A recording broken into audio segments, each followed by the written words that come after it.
नमस्कार दर्शक तथा श्रोतावृन्दहरू, नेपाली कथाको 536औं भिडियोमा तपाईलाई स्वागत छ। सर्वप्रथम लागौं रोचक जानकारीतर्फ। अन्तरिक्ष प्रयोजनका लागि समय नाप्न प्रयोग गरिने एकाइ न्यानो सेकेन्ड हो। 1 न्यानो सेकेन्ड बराबर 10 सेकेन्ड हुन्छ। यही रोचक जानकारीका साथ लागौं आजको कथातर्फ। दर्शक तथा श्रोतावृन्दहरू, आज भने मैले मेरो सानो घोडा शीर्षकको पुस्तकबाट 3 देशका रोचक कथाहरू लिएर आएको छु। यस कथाहरूलाई श्रीमती कल्पना प्रधानज्यूले संकलन गर्नुभएको हो र यस पुस्तकलाई रत्न पुस्तक भण्डारद्वारा प्रकाशन गरिएको हो।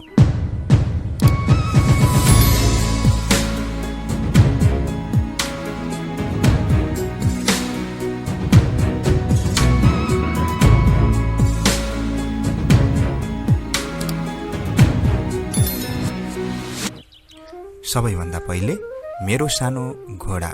यो कथा भने सोभियत संघमा प्रचलित कथा रहेको छ। कथा मेरो सानो घोडा। धेरै वर्ष पहिले रुसमा एकजना बुढो रहन्थे। ती बुढाका 3 भाइ छोरा थिए।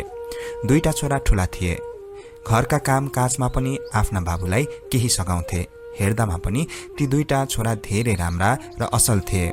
उनीहरूलाई राम्रा कपडा लगाउन पनि रुचि थियो। बुढाको कान्छो छोरो भने केही कामको थिएन। उसको नाम इभान थियो। इभानको एक रत्ती बुद्धि थिएन। ऊ सधैँ आरामसँग बस्दथ्यो। उसलाई धेरै जाँगर चलेको बेलामा ऊ जंगलमा फलफूल लिन जाने गर्दथ्यो। एक दिन बुढाले आफ्ना 3 भाइ छोरालाई बोलाएर भने, बाबु हो, अब मेरो मर्ने दिन नजिक आइसकेको छ। अब म मर्छु। तिमीहरू 3 भाइले पालैपालोसँग 3 रात मेरो चिहानमा खाने रोटी लिएर आउनु। नभन्दै केही दिनपछि बुढा मरे। बुढालाई चिहानमा लगेर गाडियो। पहिलो रात जेठाले रोटी लिएर जानुपर्ने भयो। उसले भाइ इभानलाई बोलाएर भन्यो, आज तिमी चिहानमा रोटी लिएर जाऊ। म तिम्रो लागि मिठो केक दिनेछु। इभान खुसी भयो। ऊ आफ्नो बाबुको लागि केही रोटीहरू लिएर चिहानमा गयो। ऊ चिहानमा गएर आफ्नो बाबुलाई पर्खेर बसिरह्यो। जब मध्यरात मात्र भएको थियो, चिहान चर्र गर्दै चर्क्यो र बाबुले बाहिर आएर भने, यहाँ को आयो? ए छोरा हो, मेरो ठुलो छोरा। बाबु, मलाई रुसको बारेमा सबै कुरा भन। यहाँ के भइरहेको छ? कुकुर भोकै छ कि? भेडा कराइरहेको छ कि? मेरा छोरा रोइरहेका छन् कि? लौ भन। पिताजी, त्यहाँ केही भएको छैन। यहाँ त तपाईको कान्छो छोरा इभान आएको छु। छोराको कुरा सुनेर बुढो पेट भरिने गरी रोटीहरू खाई चिहानमा गएर सुते। इभान पनि घरमा आयो।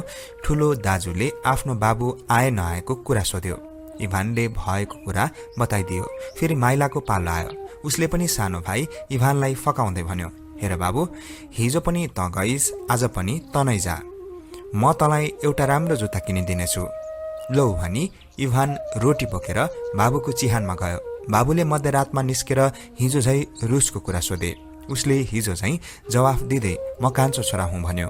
बाबुले पनि रोटी टम्म पेटभरि खाए र चिहानमा गए। कान्छो छोरो घरमा आयो। तेस्रो दिन आयो। अब इभानले भन्यो, दाइ, तपाईहरू आज जानुहोस्। म आज जाने छैन। हिजो र अस्ति पनि म गएँ। दाजुहरू किन जान्थे? तिनीहरूलाई धेरै डर लाग्दथ्यो।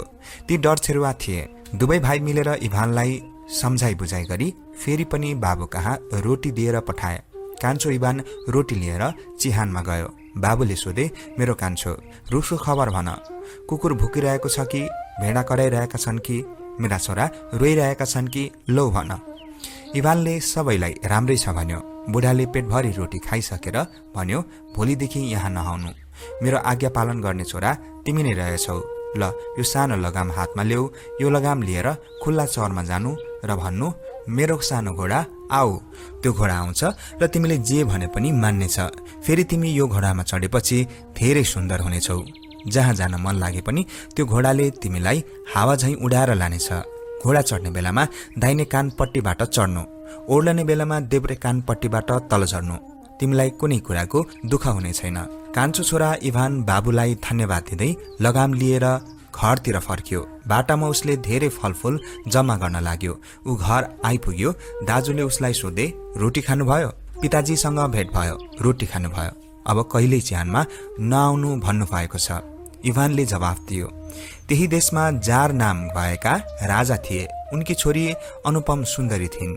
आफ्नी छोरी धेरै राम्री र बुद्धिमती पनि भएकी हुनाले राजाले ज्वाइँ छान्ने इच्छाले यस्तो झ्याली पिटाइदिए जुन राजा, युवराज वा अरू वीरहरूले घोड दौडमा पहिला भएर मेरो छोरीको ओठमा मही खान सक्ला, त्यसैलाई म मेरो छोरी र आधा राज्य दिनेछु।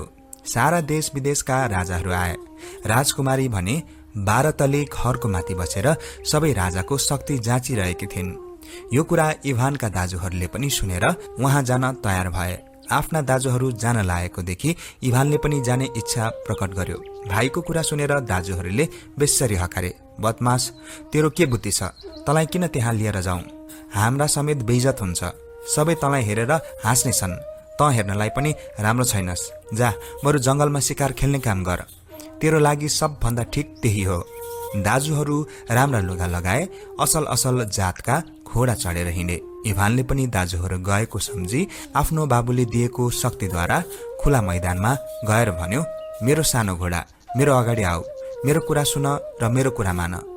यस्तै भन्दा भन्दै एउटा तेजिलो र फुर्तिलो घोडा बिजुली चम्के झैं आएर भन्न लाग्यो, मालिक, के आपत पर्यो? आज्ञा होस्। इभानले धेरै खुसी भएर आफ्नो घोडालाई प्यारो गरी सुमसुमायो। घोडाको लगाम कस्यो। घोडाको दाहिने कानबाट पसी देब्रे कानबाट निस्कियो। इभानको अनुहार त्यसै बलेर आयो। ऊ चन्द्र सूर्य भन्दा पनि राम्रो जगमग परेको देखियो। ऊ सानो घोडामा चढ्यो र भन्न लाग्यो, मेरो सानो घोडा, म जान लागेको ठाउँमा तिमीले अवश्य पुर्याऊ। मेरो काम सफल पार। त्यो सानो घोडा हावा भन्दा तेजले उडेर जार राजाको दरबारमा पुग्यो। सबै राजकुमारहरू आफ्नो आफ्नो पुरुषार्थ देखाइरहेका थिए, तर त्यो काम साह्रै गाह्रो थियो। कोही नसकेर बसिरहेका थिए, कोही सक्छु भनी सुरिएका थिए। यस्तै मौकामा इभान त्यहाँ पुगेर एकछिन बसी सबैलाई हेर्यो। काम के हो भन्ने कुरा उसले बुझ्न बाँकी राखेन। 12 तलामाथि 12 कोठाभित्र बसेकी राजकुमारीसँग पुगेर राजकुमारीको ओठको मही खाइदियो। राजकुमारीले पनि मही खाएको बेला आफ्ना हातको औँठीको चिन्ह इभानको टाउकोमा राखिदिन्। सबै कराउन लागे, यसलाई समात, यसलाई पक्र, आदि आदि। तर इभानको केही अत्तपत्तो भएन। कसैले त्यो घोडा र घोडचढीलाई देख्नै पाएनन्। इभान अचानक जस्तो खुला मैदानमा पुग्यो र देब्रे कानबाट पसेर दाहिने कानबाट निस्कियो। पहिलेको जस्तै इभान भइहाल्यो। घरमा गएर आफ्नो टाउकोमा एउटा फाटेको कपडा बाँधेर बस्यो। दाजुहरू आइपुग्लान् भन्ने विचारले ऊ आफ्नै कोठामा गएर सुतिरह्यो। धेरै बेरपछि उसका दाजुहरू आइपुगे। उनीहरू आफू गएका र देखेको बयान गर्न थाले। राजकुमारीलाई सबैले चाहेका थिए। एउटा धेरै सुन्दर र छिटो छरितो केटाले राजकुमारीलाई पायो। त्यो केटाले सबैलाई हरायो। त्यो केटा धेरै पराक्रमी थियो। पछि भने हामीले त्यो केटालाई देख्नै पाएनौं। दाजुहरूको कुरा सुनेर भाइले भन्यो, दाजु, त्यो तपाईले देख्नु भएको केटा सायद मनै थिए कि? इभानले एकछिनपछि राजकुमारीले आफ्नो टाउकोमा लगाइदिएको औँठीको चिन्ह देखायो। दाजुहरू त्यो औँठीको ज्योति देखेर डराएर भन्न लागे, ए बदमास, त किन नचाहिँदो काम गर्छस्? हामी सबैको सर्वनाश होला। अर्को एक दिन जार राजाले ठूलो भोज गरे। त्यो भोजमा धनी गरिब, राजा प्रजा सबैलाई बोलाइएको थियो। इभानका दाजुहरू पनि त्यो भोजमा गए। भाइ इभानले भन्यो, दाजु, मलाई पनि राजाको भोजमा लिएर जानुहोस्। बदमास, त किन जान्छस्? त राम्रो छैनस्। तँलाई देखेर अरू मानिस पनि हाँस्ने छन्। तैँले माथि कोठामा चुप लागेर बसिरहनु। दाजुहरू राम्रो लुगा लगाएर असल असल घोडामा चढेर राजाको दरबारमा गए। इभान पनि दाजुको पछि पछि नाङ्गो खुट्टाले हिँडेर गयो। सबै सभामा टाँसिएर बसेका थिए। इभान धेरै टाढा एउटा कुनामा बसेको थियो। राजकुमारी सबै पाहुनासँग भेट गर्दै रक्सी बाँड्न लागिन्। राजकुमारीले सबैको शिरमा हेरिन्, तर आफूले लगाइदिएको औँठीको चिन्ह कसैको शिरमा देखिनन्। इभान बसेको ठाउँमा बल्ल तल्ल पुगिन्। इभानको शरीरमा सबै कालो लागेको थियो। केस जिङ्रिङ्ग भएको थियो। ऊ धेरै फोहोरी देखिन्थ्यो। त्यहाँ पुगेर राजकुमारीले सोधिन्, तिमी को हौ? कहाँबाट आयो? तिम्रो टाउकोमा के बाँधेको छ? म लडे, मलाई घाउ भएको छ, यो पट्टी बाँधेको हो। इभानले भन्यो। राजकुमारीले टाउकामा बाँधेको थोत्रो कपडा खोलिदिन्। सारा दरबार जगमग भयो। यो नै मेरो दुलाहा हुने केटा हो, राजकुमारीले भनिन्। राजा जार हेर्न आएर भने, ओहो, यो त बदमास हो। फेरि यो कुल खानदानको होइन। यस्तो केटासँग कसरी तिम्रो विवाह हुन्छ? इभानले तुरन्त जवाफ दियो, सरकार, म आफ्नो मुख धुन पाऊँ। राजाले उसलाई मुख धुन पठाइदिए। इभान बाहिर खुल्लामा निस्किएर कराए, ए मेरो सानो घोडा, मेरो अगाडि आऊ, मेरो कुरा सुन, मेरो कुरा मान। यस्तो भन्न साथ त्यो सानो राम्रो घोडा आइपुग्यो। घोडा आउन साथ इभानले समात्यो। दाहिने कानबाट पसेर देब्रे कानबाट तुरुन्त निस्कियो। त्यहाँबाट निस्कन साथ ऊ जगमग जगमग भएको चम्किलो देखियो। ऊ यस्तो राम्रो भनेर कसैले बयान गर्न नसकिने भयो। इभानलाई देखेर सबै छक्क परे। राजाले आफ्नी छोरी इभानसँग विवाह गरिदिए। विवाहको खुसियालीमा ठूलो भोज भयो। दर्शक तथा श्रोतावृन्दहरू, त्यसै गरी यसै पुस्तकको अर्को कथा रहेको छ हराएका राजकुमार। यो कथा थाइल्याण्डको कथा रहेको छ। उहिले थाइल्याण्डमा नाइसुत नाम भएका एउटा राजा राज्य गर्दथे। उनका धेरै छोराछोरी थिएनन्। एउटा मात्र छोरा थिए। छोराको नाम हानमाई थियो। छोरा हानमाई सधैँ कथा उपन्यासहरू सुन्न मन पराउँथ्यो। सधैँ अप्सराहरूको बारेमा कथा सुन्दथ्यो। अप्सराकै बारेमा सोचेर ऊ मस्तसँग सुत्ने गर्दथ्यो। एक दिन राजाको दरबारमा एउटा जान्ने ज्योतिषी आयो। त्यो ज्योतिषीले राजाको छोरा हानमाईको हात हेर्यो। उसले राजालाई भन्यो, सरकार, राजकुमारको हातको रेखा अचम्मको छ। यी राजकुमार 20 वर्षका हुँदा यिनलाई उल्का हुन्छ। यिनी त्यस समय हराउने छन्। ज्योतिषीको कुरा सुनेर राजालाई साह्रै ठूलो पिर पर्यो। राजाले राजकुमार कसरी हराउँछ भन्ने बारे धेरै सोधे, तर ज्योतिषीले बताउन सकेनन्। आजभोलि गर्दै राजकुमार ठूला हुँदै गए। राजाले छोराको विवाह गर्न आफ्नै छिमेकका राजाकी छोरीसँग कुरा गरे। केटीको नाम नाङसोङ थियो। उनी पनि आफ्ना आमा बाबुकी एउटी मात्र छोरी थिइन्। उनले केटो हानमाईलाई देखेर मनमनै यही केटासँग मात्र बिहे गर्छु भन्ने निर्णय गरेकी थिइन्। उता हानमाई भने सधैँ अप्सराहरूको बारेमा सोचेर मग्न भई बस्ने गर्दथ्यो।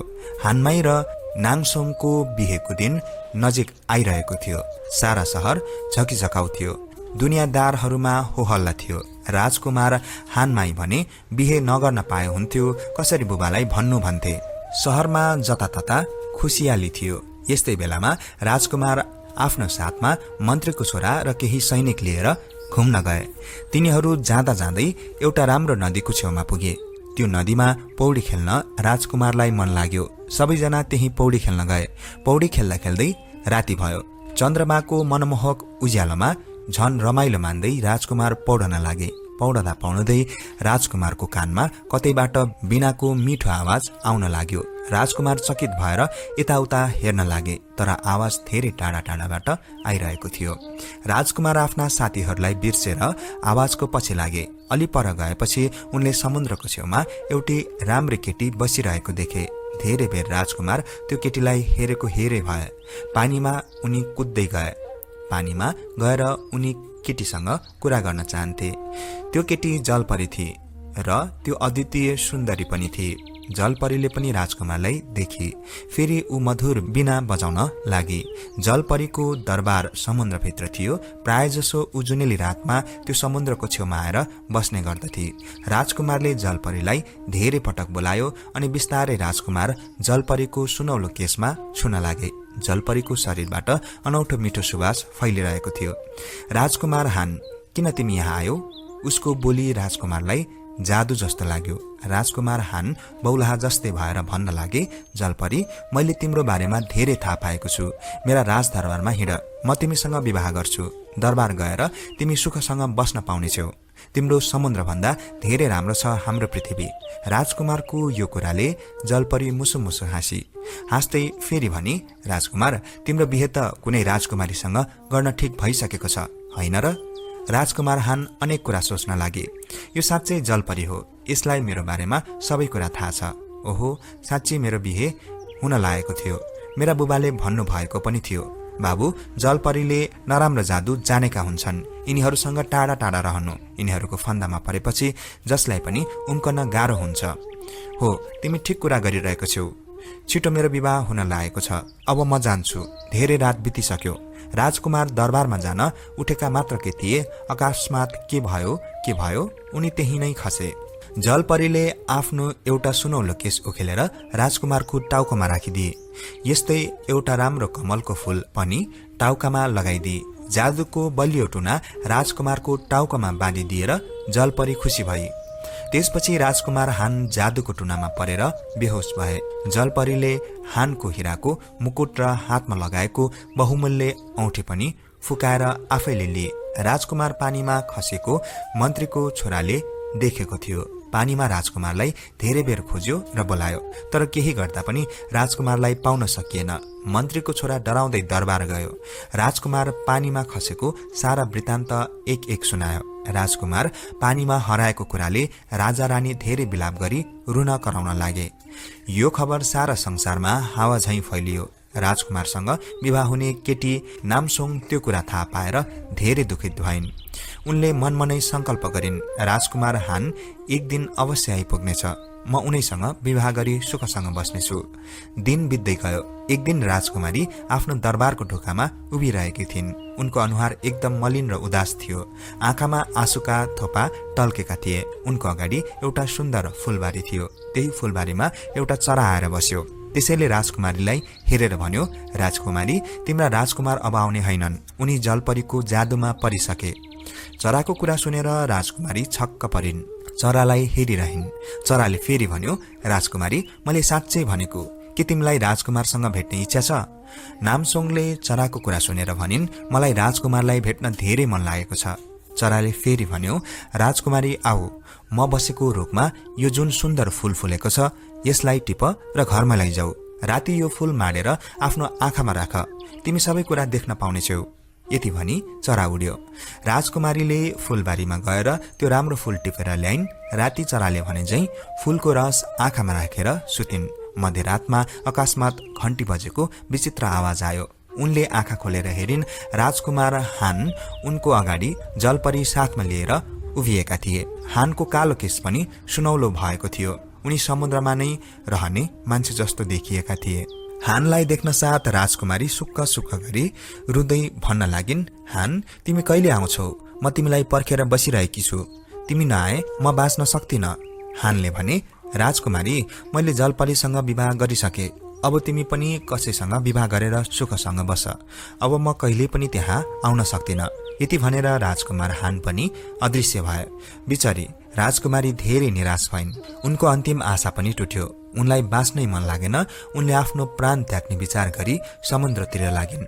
समुद्रमा पुगेर पानीमा हाम फालिन्। भाग्यको खेल, उनले फाल हानेको ठाउँ र राजकुमार हराएको एउटै ठाउँ परेछ। नामसोङ मरेनन्। त्यहाँ एउटा सुन्दर फूलको बिरुवा उम्रियो। त्यो बिरुवाको फूल हेर्दा अनौठो र सुन्दर थियो।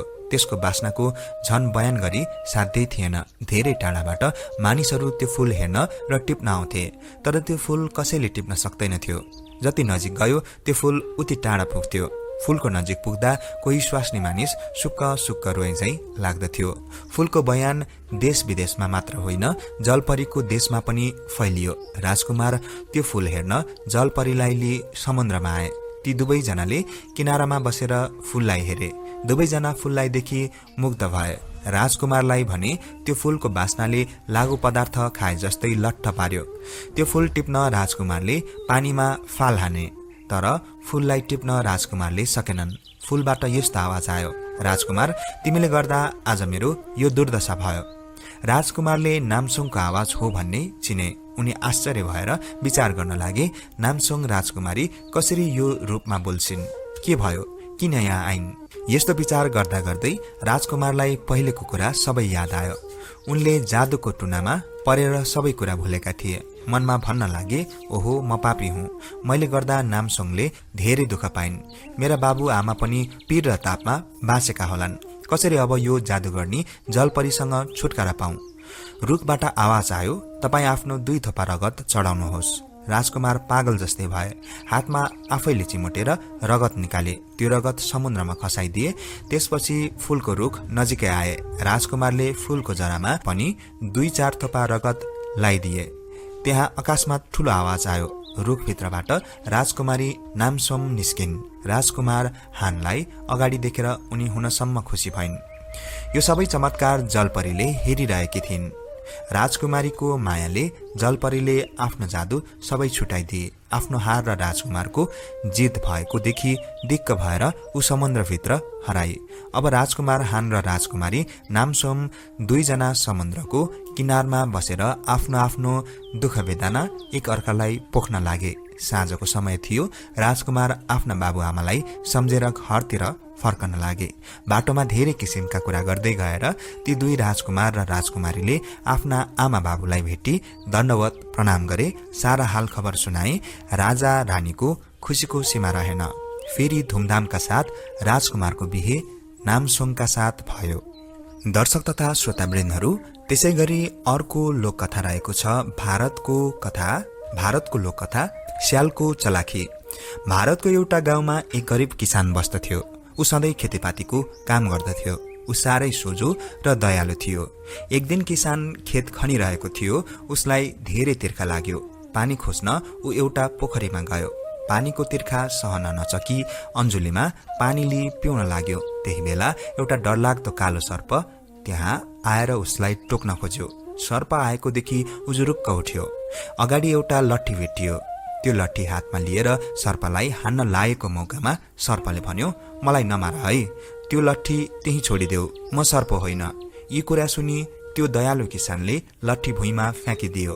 सर्प आएर त्यो लट्ठीमा चढ्यो। सर्प उति नै खेर एउटी बुढीको रूपमा देखा पर्यो। त्यो किसानलाई हेर्दै बुढी भन्न लागि, ए किसान, त यहाँ किन आइस? आएर तैँले किन सर्प मार्न खोजिस? जसरी सर्प मार्न खोजिस उसै गरी म तलाई सर्प बनाइदिन्छु। यति भनेर त्यो किसानको टाउकोमा एउटा छडीले छोइदिए। बिचरा सुधो सोझो किसान सर्प भएर यताउति घुम्न लाग्यो। धेरै दिनपछि एउटा शिकारी पानी खान आयो। शिकारीलाई देखेर सर्पले भन्न लाग्यो, दाई, म एउटा किसान हुँ। मलाई एउटी जादु गर्ने बुढीले सर्प बनाइदिए। मलाई सर्प भएर बस्न मन लागेको छैन। मेरा घरका बालक छोराछोरी बुढा बाबुआमा कति रोइरहेका होलान्। यो सम्झेर मनमा साह्रै दुःख लाग्छ।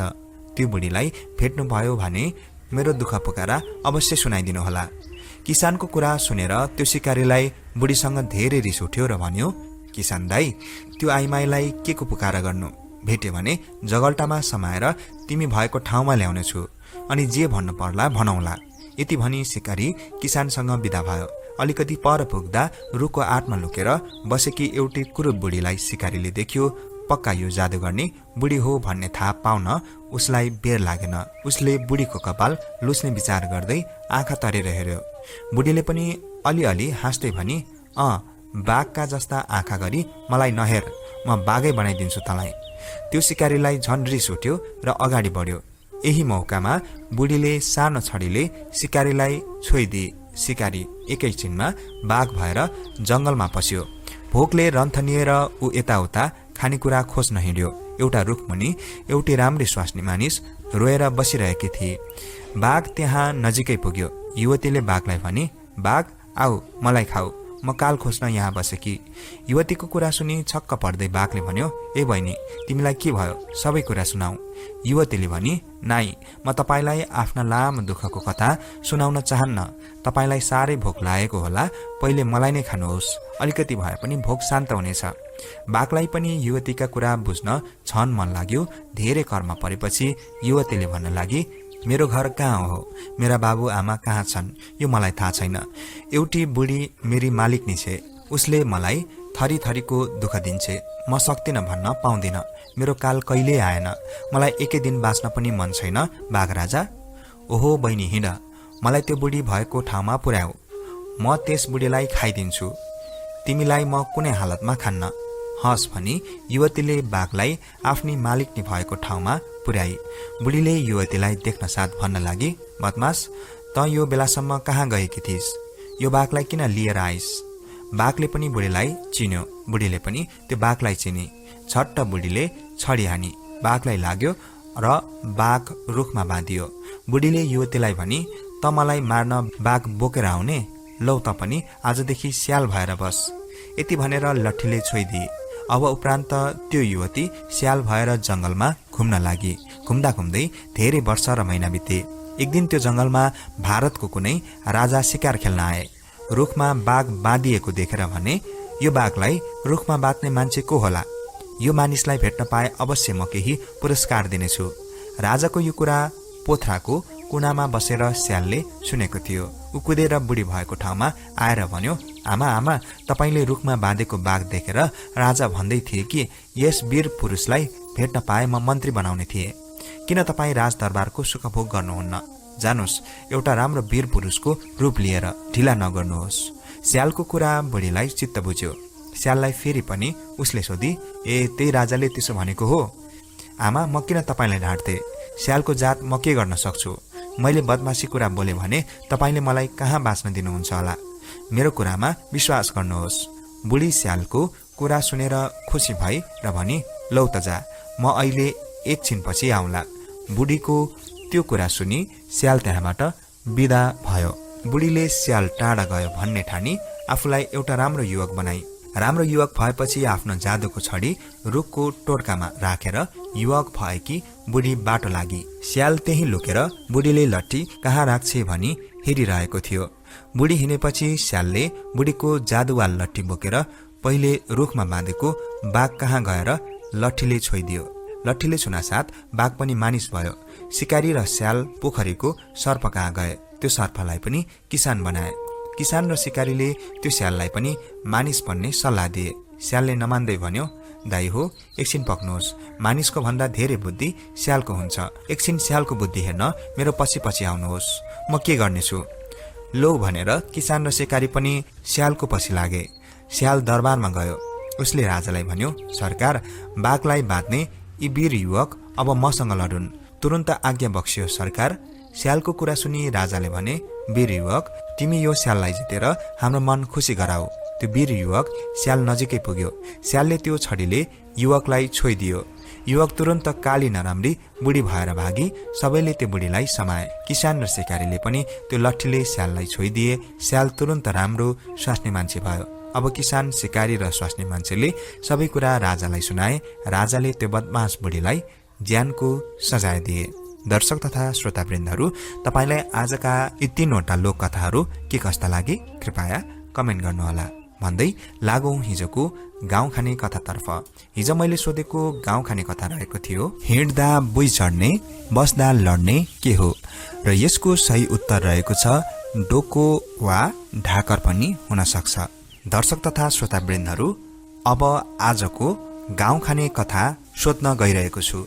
आजको गाउँ खाने कथा रहेको छ, जति ठटायो उति रमाउने के हो? प्रश्न एकपटक फेरि, जति ठटायो उति रमाउने के हो? यस प्रश्नको जवाफ तपाईलाई थाहा भए कृपया कमेन्ट गर्नुहोला। म तपाईको कमेन्ट भोलिको भिडियोमा अवश्य वाचन गर्नेछु। भन्दै लागौं हिजोको भिडियोमा तथा हिजोदेखि अहिलेसम्म कमेन्ट गर्नुहुने सम्पूर्ण दर्शक श्रोताको कमेन्ट वाचनतर्फ। सर्वप्रथम कमेन्ट गर्नुहुन्छ कालीश्री ज्यू, लेख्नुहुन्छ, दामी सर, तपाईलाई धन्यवाद। त्यसैगरी रिता ठकुरी दिदी लेख्नुहुन्छ, नमस्कार भाइ, आजको रोचक जानकारी साथै चिनिया कथा अत्यन्तै राम्रो लाग्यो, बधाई अनि शुभकामना। बिमारीको कारणले गर्दा धेरै कथाहरू सुन्न छुटेका छन् भाइ भन्नुभएको छ। तपाईको स्वास्थ्य के कस्तो हुँदैछ? शीघ्र स्वास्थ्य लाभको कामना गर्दछु। ग्रेस करुणाज्यू लेख्नुहुन्छ, वाउ नाइस स्टोरी जमिन sir, thank you so much for always you will tell us great, fabulous, awesome stories with your beautiful, sweet and magical voice. Much of wishes and much of love from Cyprus. Answer maybe bag or doko भन्नुभएको छ। सही answer रहेको छ। प्रेम बहादुर पुनज्यू लेख्नुहुन्छ, नमन sir, तपाईलाई पनि नमस्कार सर। सूरज सी ज्यू लेख्नुहुन्छ, इसको सही आन्सर डोको हो सर भन्नुहुन्छ, सही उत्तर।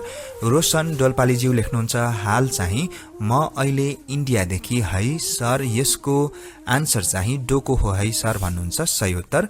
सृजना तामाङज्यू लेख्नुहुन्छ, धेरै राम्रो कथा साइप्रसबाट सुन्दैछु भन्नुहुन्छ, धेरै धेरै धन्यवाद।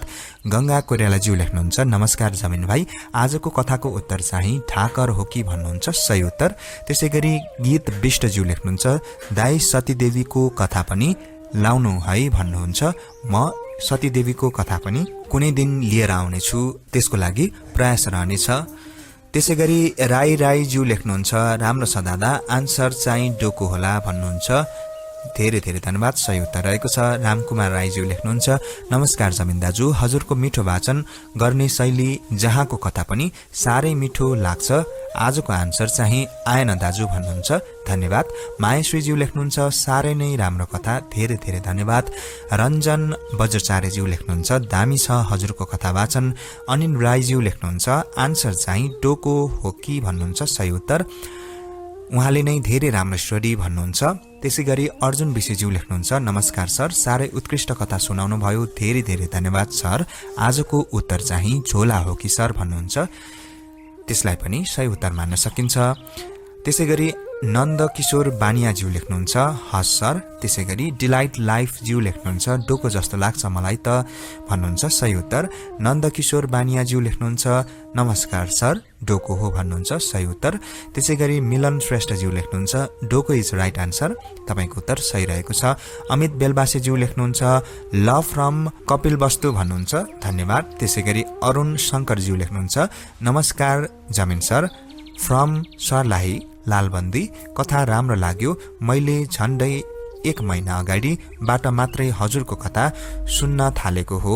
धेरै जसो कथाहरू सुनिसके। कक्षा 1 देखि पढिरहेको पुस्तकको कथाहरू फेरि सुन्न पाउँदा ती विगतका दिनहरू अहिले झैं लाग्यो। पुराना यादहरू फेरि ताजा बनाइदिनु भएकोमा तपाईलाई धेरै धेरै धन्यवाद छ जमिन सर। र आजको गाउँ खाने कथाको उत्तर चाहिँ डोको अथवा ब्याग जस्तो लाग्यो भन्नुहुन्छ, सही उत्तर। त्यसैगरी बलराम बीके बलरामज्यू लेख्नुहुन्छ, सर नमस्कार, धन्यवाद हजुरलाई मेरो कमेन्टको रिप्लाई दिनुभएकोमा। आजको कथा पनि राम्रो लाग्यो सर भन्नुहुन्छ, धेरै धेरै धन्यवाद। रामकुमार भट्टराईज्यू लेख्नुहुन्छ, जमिन सर नमस्कार, म प्राय हजुरले वाचन गरेका कथाहरू धेरै जसो सुन्दछु, सबै कथाहरू दामी छन्। आजको गाउँ खाने कथाको उत्तर डोको हो भन्नुहुन्छ, सही उत्तर। कृष्ण धितालज्यू लेख्नुहुन्छ, सियो। रामकुमार राईज्यू लेख्नुहुन्छ, नमस्कार जमिन दाजु, नाइस स्टोरी, अब आउने कथाको वेटिङ बसेको छु है दाजु भन्नुहुन्छ, धन्यवाद।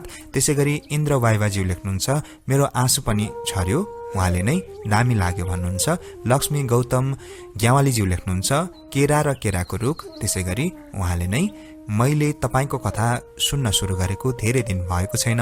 500 भागमा समावेश भएका कथा सुनेकी थिएँ। आज पनि 534औं भाग सुन्दैछु। कपासको घोडामा समावेश 3 कथा पनि सुने, राम्रो लाग्यो भन्नुहुन्छ। कमेन्ट गरिदिनुहुने सम्पूर्ण दर्शक श्रोताज्यूहरूलाई धेरै धेरै धन्यवादका साथ आजको कथा बसाइबाट म कथावाचक जमिन राईलाई पनि आज्ञा दिनुहोस्, नमस्कार।